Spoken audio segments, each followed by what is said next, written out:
In this clip, we'll be learning question number 1, part A, that is source based question.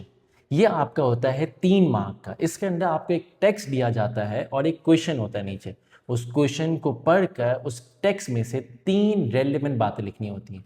Marking scheme कहती है 1 mark will be awarded for each statement correctly identified.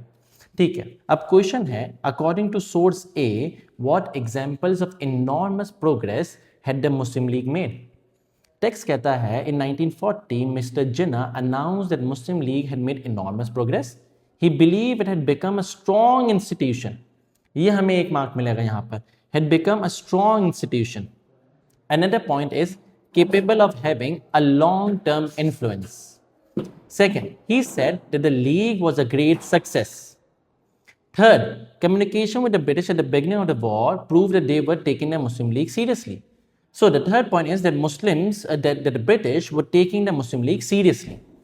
Thought of them was a major power. So, सबसे पहले था Muslim League had become a strong institution.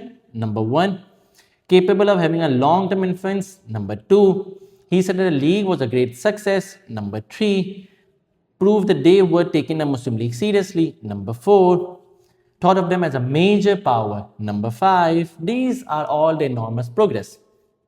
Then, Mr. Jinnah added that because of the advances made by the League, Muslim India was now politically conscious and awake. Number 6, a Muslim League would be a permanent feature of Indian politics. Number 7.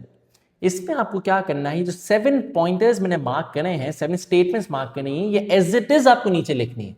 आपको कोई paraphrasing नहीं करनी, आपको कुछ नहीं करना, आपको कोई अपने दिमाग की बात नहीं डालनी, दिमाग बंद करना है, आंखें खोलनी है. और इसमें से 7 फीचर्स में से 7 स्टेटमेंट्स में से आप कोई सी भी 3 सिर्फ आपको नीचे कॉपी डाउन करनी, बस फर्स्टली सेकंडली थर्डली करके आप सिर्फ कॉपी डाउन करेंगे, अपना दिमाग नहीं चलाएंगे. 1 टिप, एक और बात, अगर आपको कुछ समझ में नहीं आ रहा, कुछ भी नहीं आ रहा, और आपने पूरा का पूरा ये पैराग्राफ नीचे कॉपी कर दिया, एज इट इज अगर आपने कॉपी कर दिया, तो आपको 2 मार्क्स मिलेंगे. एग्जामिनर आपके 1 मार्क फिर भी काटेगा क्योंकि आपने मेहनत नहीं की, आपने कुछ अपना दिमाग नहीं चलाया कुछ चीज़ को एक्सट्रैक्ट करने के लिए. पर अगर आपने कॉपी डाउन भी कर लिया, अगर इन केस कोई ऐसा बच्चे उसको कुछ समझ में नहीं आ रहा, तो उसके लिए ये बात है आप कॉपी डाउन कर लें. पर कॉपी डाउन करने से आपको 1 मार्क जाएगा और एवरी मार्क इज इंपॉर्टेंट.